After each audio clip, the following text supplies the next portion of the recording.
I will articulate my lecture based on the question of how the history of Islam in the Iberian Peninsula incorporated into the national narrative of Spain. This question has been an ongoing academic and political debate along the construction of Spain as nation state and the formation of a national identity.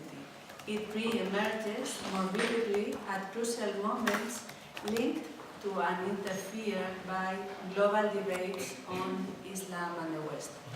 For this lecture, I will give a glance to the difficult historical narrative of Islam as part of the history of Spain. This will serve as background to look at how the relationship between state and religion developed in modern times. Then I will focus particularly in the development of the legal arrangements that make of Islam a recognized religious minority today, and how it is inescapably linked to the evocation of the Islamic legacy of al-Andalus. Finally, I will examine the state politics of Islam and how it defines the limits of the possibility and impossibility for Muslims as full citizens, or for Islam in the public sphere, something that is linked to the memory politics and the emergence of alternative narratives of the history. Al-Andalus represents a somehow unique legacy within the context of Europe, not just from a historical standpoint. Here you see during the Umayyad Caliphate, in yellow, the Iberian Peninsula is part of the Islamic Empire. And it's a historical standpoint due to the 8 centuries of continuity, of non-stable continuity, because the border of Al-Andalus fluctuates, no? But it's also remarkable the cultural and scientific achievements it afforded, but mainly due to the ideological connotations of the interpretation of this period with respect to the formation of the modern state and Spanish national identity. 8 centuries of Islamic domination in the Iberian Peninsula, the historiographic interpretations of that legacy built from the Middle Ages to the present day, the powerful Orientalist imagery it offered to the European Romanticism.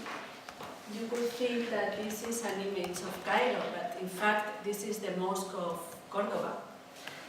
And finally, its image in the Arab literature. I have chosen the cover of this book is the Thulathia Granada, the trilogy Granada by al-Azhar. All these images make of Al-Andalus an inescapable and at the same time complex reference for reflecting on a world defined schematically by opposing civilizational blocks. Where is Spain with this legacy in Europe and how it constructs its European identity having this legacy? The Islamic legacy of Al-Andalus has been and still is the object of substantial historiographic controversy, which transcends the limits of a single academic discipline to become a core part of the definition of Spanish identity against the other, being this other Islam or Muslims.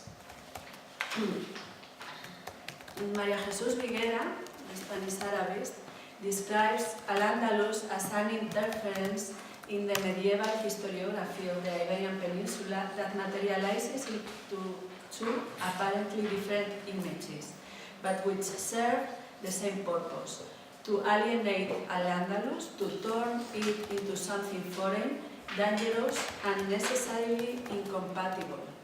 Viguera distinguishes 2 periods. From the 8th to 11th centuries, Al-Andalus and Islam enjoyed the greatest preponderance in the peninsula and were perceived as a danger by Christian chroniclers. From the 11th century to 15th centuries, when the Christian monarchs gradually strengthened their position, Al-Andalus started to be projected as a problem that had to be solved. and it became necessary to know the enemy. This second stage was also characterized by what Viguera describes as an erroneous idealization that aimed to extol the enemy in order to magnify the victory over the latter. Beyond Al-Andalus, it is said that the Muslims were absent from the Iberian Peninsula for 4 long centuries. The absence is usually traced back to order the spell to this order of expulsion in 1609 and lasted until contemporary times when the so-called immigrant Islam appeared.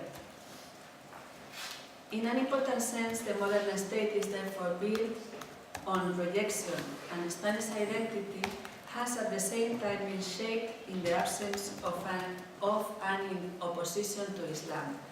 However, it is important to underline that Muslims have never been entirely absent from the Spanish imaginary. During those 3 centuries following the expulsion of the Moors in 1609, quite the opposite, they were consolidated as the image of their historical order, although their religious identification came to form only one part of the ensemble of attributes, and Muslims started to be identified primarily as Moors, as Moros, in artistic, cultural, festive, and literary manifestations. Furthermore, the persistence of a stereotype image should not be considered as indicating the existence of homogeneity or linearity. In contrast, the interference of the Islamic legacy has been updated and adapted to circumstances to always function as a mobilizing element and a legitimation instrument at the service of political power. Thus, in the 19th century, the 19th century opened the door to the colonial experience in Morocco, and once again the interference of Al-Andalus resurfaced to exert a special influence on Hispano-Moroccan relations. Since the orientalization of Spain in the Romantic imaginary in Europe through its Islamic legacy was interiorized so that the colonial adventure would be justified as a type of reunion. An often used term during the Protectorate was the Hispanic-Moroccan Brotherhood. And I have prepared this slide because with very different images, and I will explain to you how it functions. Because the polarization of Spain into 2 sides during the Civil War, nationals and the nationals of Franco, the dictator, and Republicans also rendered the stereotypical image of Moors ambivalent and made it work within the logic of the fractures caused by the Civil War. On the one hand, the rejection of Moors was consolidated with the participation of Moroccan troops alongside the pro-Franco troops. Is this image over there, the photograph? This is the Guardia Mora, that is called in Spanish the Guardia Mora of Franco, while these Moorish troops existed prior to the dictatorship, and under the Republic these indigenous troops existed.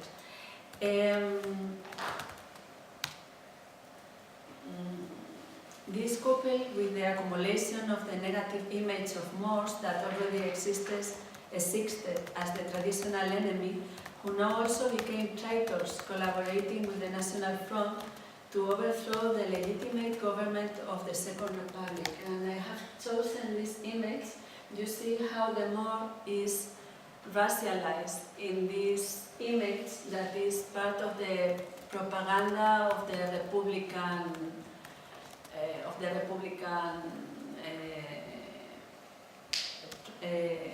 ban. On the other hand, Franco justified the mobilization of Moroccan troops against the Republic as a new crusade of believers against an infidel government. Thus, the perception of Islam from every corner of Spain, divided into two sides, is extremely paradoxical and complex, but basically it is a continuation and a reaffirmation of the accumulative image of the historical order. And you see, for instance, in the central image from Tetuan to Mecca, with the pilgrims of Franco, this was the propaganda of Franco, but current lectures of that period made of, particularly in the collective memory of the people who took part in the civil war of the Moors from the north of Africa, they considered that they lost twice. Before, when they joined as children, almost children, they were 16, 17, the troops who combat in the civil war, and secondly, because they were promised to get the nationality. And secondly, they lost when they were asked to convert to Catholicism in order to get the nationality. So today there is this collective narrative. This is a film entitled The Losers, that compiles the memory of the veterans of the Moorish troops of Franco. So, as you see, this is a very complex memory and very fragmented, depending on which side you account, and it has an effect as well in the relationship between the two countries. For instance, 2 or 3 years ago, in the last 5 years already, there is this movement, this civic movement in Spain about the memory of those who were killed during the civil war, and to recover the memory of the people. And these people invited the organizers to take part of a congress in Morocco to incorporate this memory into the national narrative. But the Spanish people didn't want to get involved because the Moors had fight in the wrong side, in the side of Franco. So this is why they consider themselves that way losers. I will continue. I think this deserves further reflection, and there is something to think of in this story together, because Morocco and Spain has constant contacts and a shared history.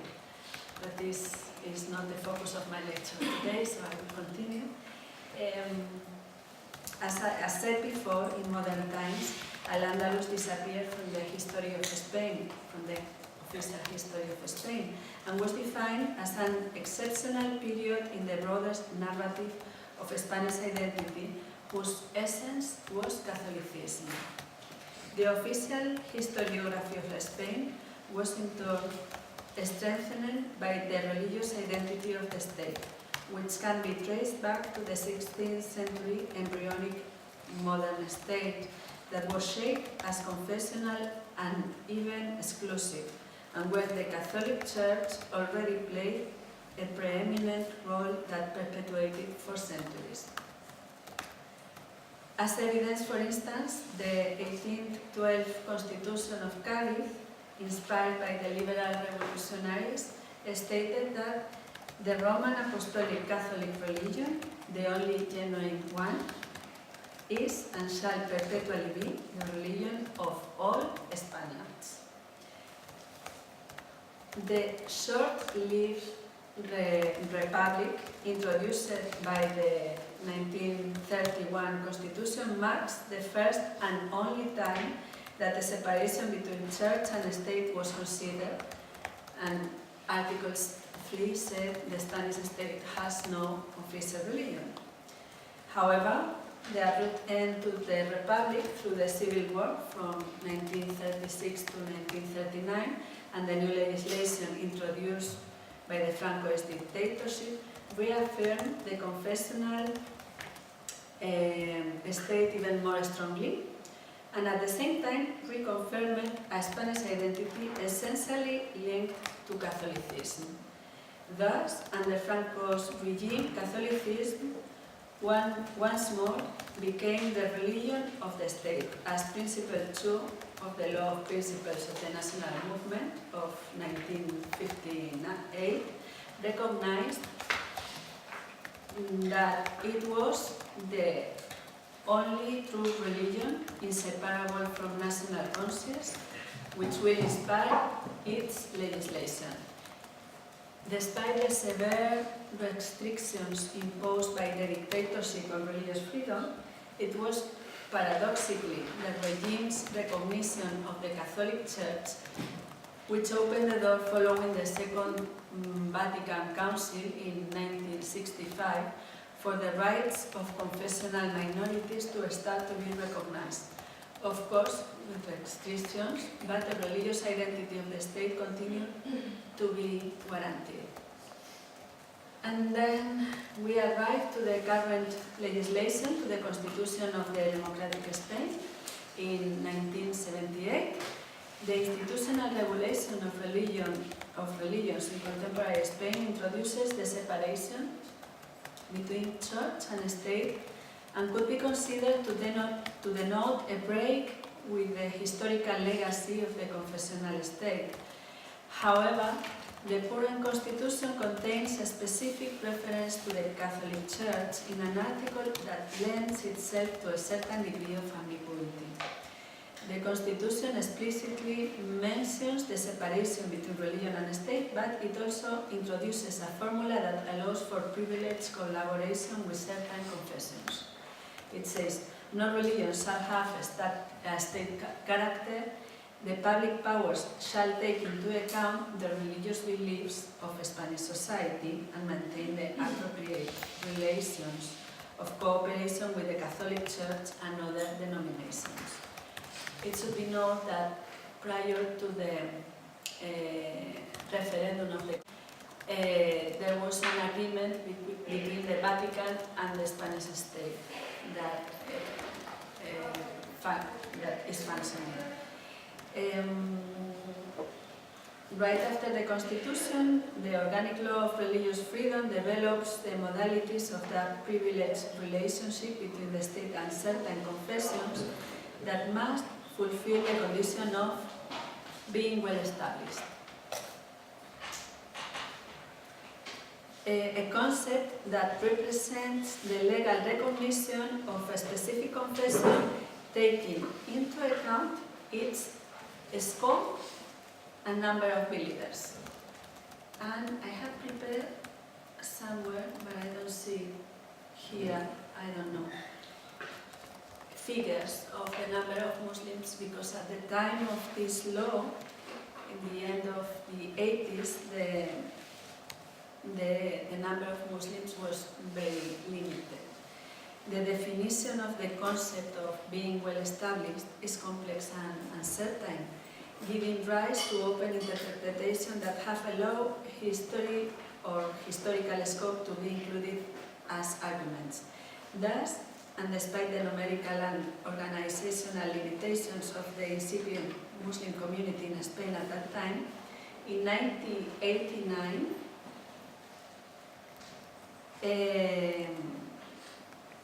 the notorio arraigo, this is the Spanish term for being well established, was granted to Islam precisely for historical reasons and in the following terms.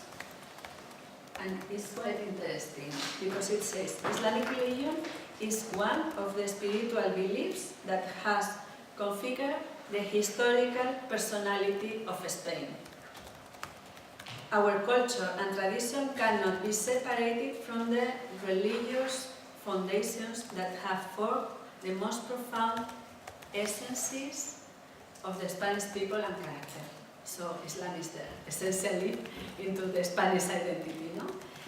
Thereafter, but this has a reason, and the reason is the context of Spain in the late 80s. Spain joined the European Union in 1989. It was very important for Spain to accomplish the process of guaranteeing civil rights and religious liberty was one of them. So we see how from 1989 to the year of Spain in Europe and in the world, 1992, Spain was embarked into a cosmetic campaign to show to the world their democratic principles. 1992 is the year of the Olympic Games of Barcelona. Is also the year of the Universal Expo of Sevilla. Is the 500 years of commemoration of the so-called discovery of America, renamed in 1992 as the encounter of the two worlds, but is also the commemoration of the expulsion of the Jewish Sephardic community in 1492. And this, I have chosen the stamps because the stamps are very powerful images of this national narrative, no? of the national history. This agreement, the state recognized certain rights for Muslims. Rights that can be defined in terms of is for education, halal food, marriage, although polygamy is forbidden, specifically written in the agreements, is also cemeteries and holidays and Islamic festivities.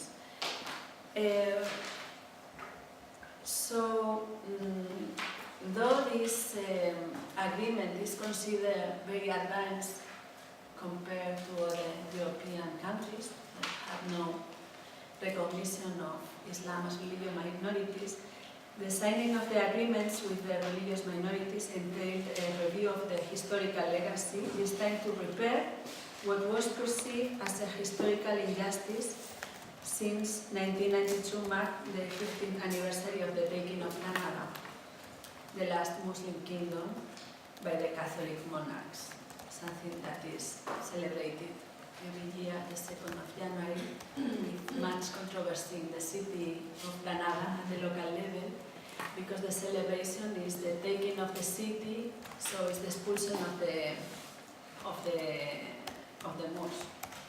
Muslims.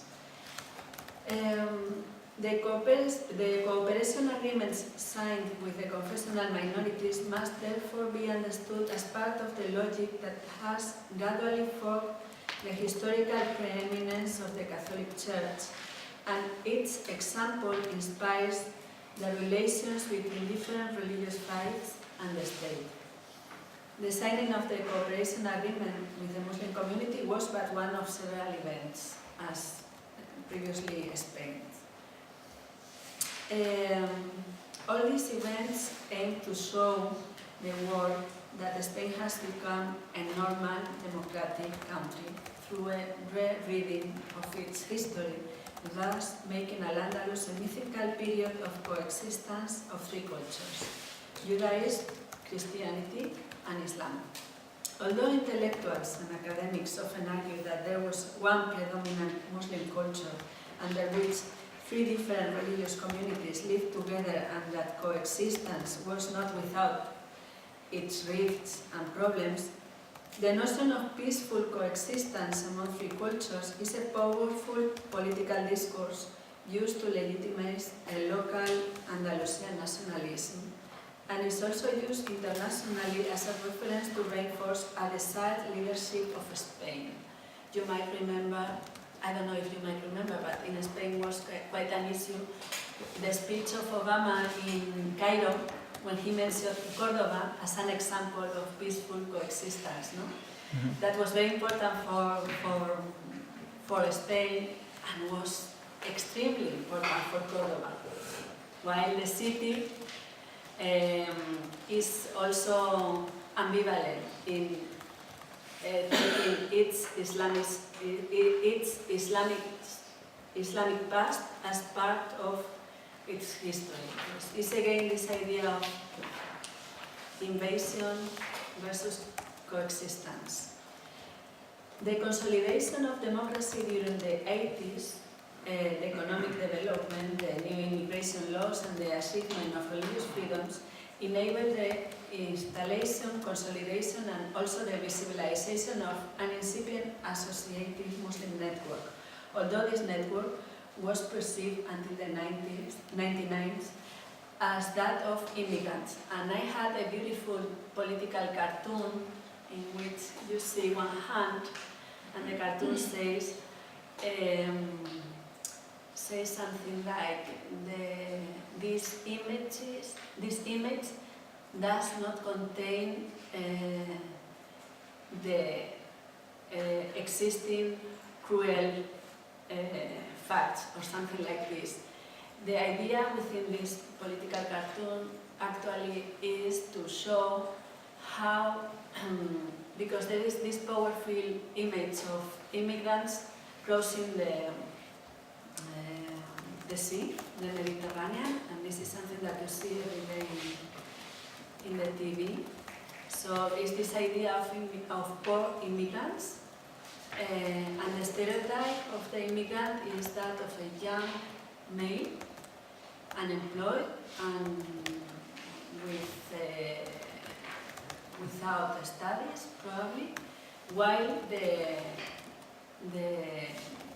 real image of immigration is much more complex. Immigrants do not come mainly by the sea, but through the airports, and immigrants come from rural areas, from cities. They are urban as well. They have studies, or they come to study, to Spain, so it's much more complex. No? However, the categorization of different forms of Islam, which was to be developed in the 1990s, once again introduces a dichotomy between an imported and alien religious tradition and another that legitimately can claim its rootness in Spain and Europe. Christianity, Catholicism. However, this time this dichotomy concerns different strands inside the Islamic tradition and not simply Islam versus Christianity. This categorization is present in literature on Islam in contemporary Spain, where the distinction is made between Islam practiced by immigrants and that of converts. And here I have a slide with images of mosques, because you see how the mosques built by converts are made in an Andalusian style or follow the architectural rules of the cities of southern Spain. Then you have the Saudi mosques, which follow the Saudi style, and then you have the small prayer rooms mostly in cities, which are very modest, and so you find this categorization of different ways of practicing Islam, while the truth is much more complex. If you attend the prayer in the Mezquita Mayor of Albaicín in Granada, you will see how many different people attend the prayer there. And if you go to a prayer room in a neighborhood, you will see how many people, many different, from students at the university to workers, attend the prayer room in the neighborhood, no? in the neighborhood. So the picture is much more complex than this categorization that you see in the literature. However, this distinction is made, and since the 1970s, small communities of Spanish and European Muslims have been formed. Over time, they have achieved stability, a very visible presence in Spanish society, particularly in cities like Granada and Cordoba, and they are a prominent interlocutor with the Spanish state. These groups vindicated the Spanish identity that rejected the still very recent legacy of Franco's national Catholicism in the late 1970s and sought their legitimacy in reference as Spaniards and Muslims in the Islamic legacy of Al-Andalus.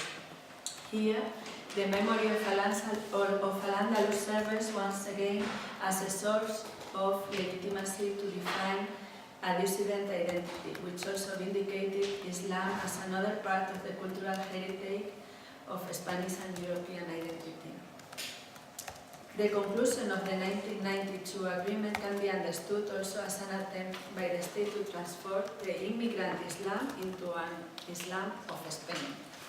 In fact, ethnic, doctrinal and ideological differences characterize and differentiate the Muslim communities that have formed in contemporary Spain, as well as their establishment in different locations and also their visibility.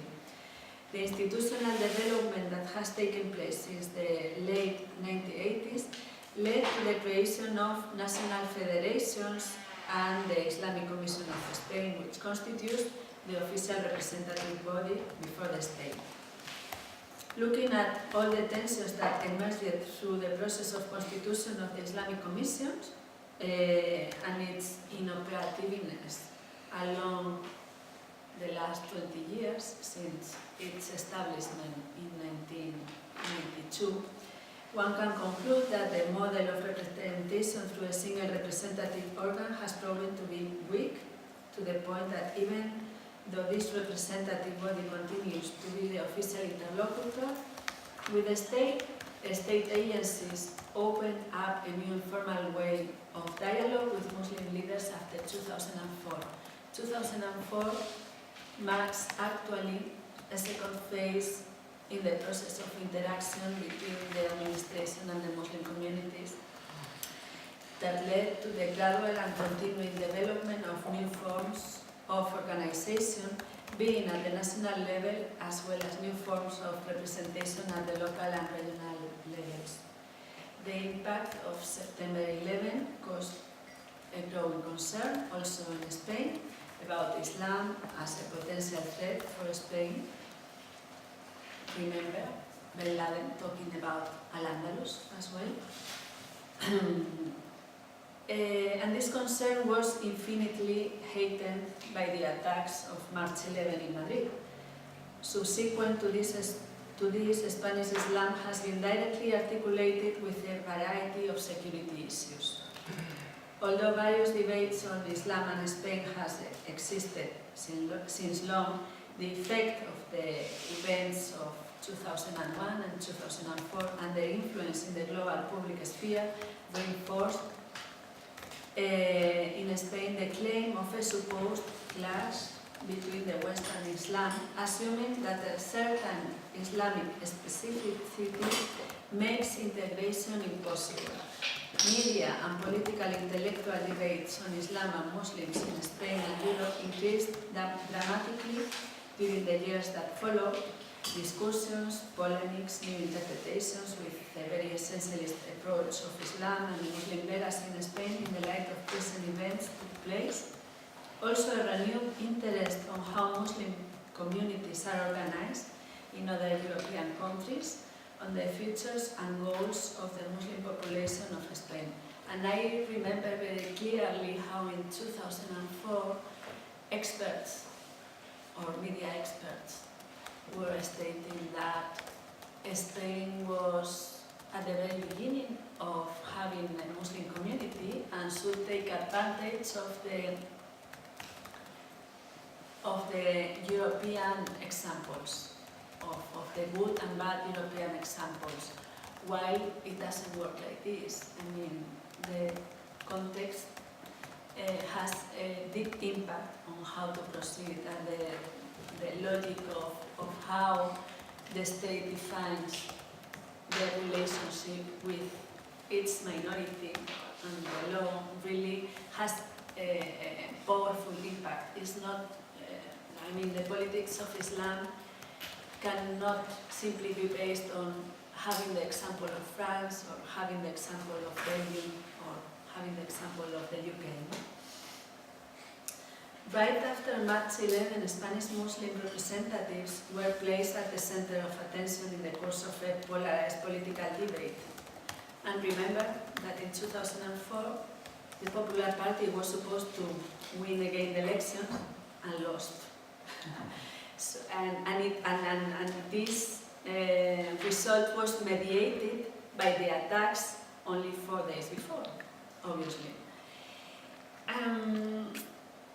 During the weeks that followed the attacks in Madrid, Muslim leaders contributed to this discussion with statements for the press condemning the attacks and expressing their concern about the possibility that the Muslim population at large could suffer the negative impact of these acts in their daily life, but also acknowledging the general positive response of Spanish society.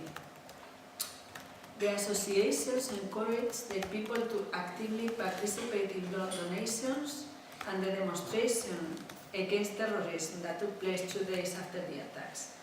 While these specific initiatives need to be acknowledged, a lack of participation of Muslim voices can in general be known in the Spanish public sphere, an absence which helps to reinforce the image of the Muslim as immigrant or, and in any case, alien to the Spanish society. And it's also quite interesting that the people who really engage with the participation in the media debate 10 years later reject this participation, and they are really, I can say, fed up of the manipulation of the image as representative of Islam. No? They don't want to engage anymore on this because they had this experience right after 2004. Concerning imams, the responsibility and influence upon Muslim population was in general overemphasized during the months that followed the attacks. On the one hand, they were portrayed as the principal religious authority figure within the communities simply because of the fact that they led the prayer in the mosque. So every imam was potentially the influential. On the other hand, they were assigned an important role in the cultural or social mediation between Muslims and the so-called host society. This sort of stereotyped image of imams as leaders of Islam in Spain is contradicted by the remarkable diverse group of persons acting as imams, as well as their variously defined responsibilities within the communities. Nevertheless, during the months that followed the attacks in Madrid, different proposals coming from the Interior Minister saw light concerning the strategies to control radical preaching in prayer rooms along the country, but each of them provoked much controversy for different reasons. The early announcement of controlling khutbahs and imams in May 2004 led to protests of certain Muslim representatives.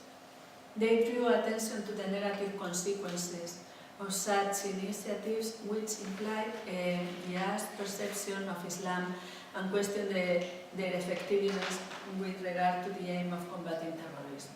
Actually, some mosques, for instance, decided to publish in the internet the khutbahs, so everyone translated into Spanish, so everyone could see what was the content of the khutbah, as the khutbah was considered in the media as a message of hate or something like this. In relation to the influence of foreign countries in the Muslim immigration, Wahhabism, in particular, more recently Salafism in particular, has been pointed out as a possible source of radicalization. Saudi Arabia has a stable diplomatic relation with Spain. It is a pity that I didn't say the right presentation, because I had an image of the Mosque of Madrid that was inaugurated precisely in 1992 by the King of Saudi Arabia and the King of Spain shaking hands, and it was part of the celebration of 1992. So this stable, given the number of the Muslim population, but Marbella happened to be the place where the royal Saudi family spend the holidays, the summer holidays. So that's the reason why there are these big luxury mosques. Saudi Arabia also promotes cultural and religious activities in Spain, which basically consist of the distribution of translated works of outstanding Saudi ulama, and above all, the creation of endowments to establish big mosques. Saudi Arabia also gives small donations for the establishment of prayer rooms. Although Saudi influence is evident in some of the big mosques, it is less evident when it comes to an effective influence in local associations and prayer rooms, which have benefited from private donations from Saudis obtained through informal personal contacts. While the financial contacts with Saudi Arabia or Saudi citizens are openly admitted by Muslim leaders, the claim to Wahhabi influence on Muslims is often refused by them, and it indeed appears to be less evident at the grassroots level of mosques and associations. Thus, the link between the funding of on the one hand and an effective influence of Wahhabism teaching on Spanish Muslims and their radicalization can currently not be affirmed and requires more evidence and systematic research. Morocco, on the other hand, is important and in complex ways related to Spain, because of the historical and geostrategic relations linking both countries, and also due to the fact that Moroccans constitute the largest segment of immigrants in Spain. Both countries have established a variety of cooperation in economic, cultural, immigration and anti-terrorist issues. However, while the post-March 11 government announced its cooperation with the Moroccan authorities in order to tackle extremism and increase our understanding of the Islamic community of Spain.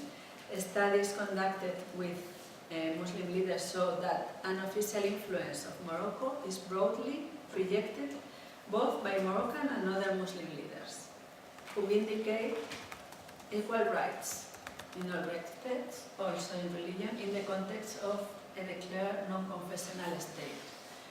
It was polemic because there was an official visit of the Ministry of Interior, Justice, and it was the Minister of Interior and the Minister of Justice who traveled to Morocco to learn how to proceed with the Muslim community of Spain. How should they proceed with the politics of Islam? Paradoxically, given the profound concerns which, according to opinion polls, the Spanish public harbors with regard to the integration of Muslims into the so-called Spanish-style life, studies conducted inside Spain's Muslim communities highlight the extremely positive valuation of democratic values and civic rights by Muslims.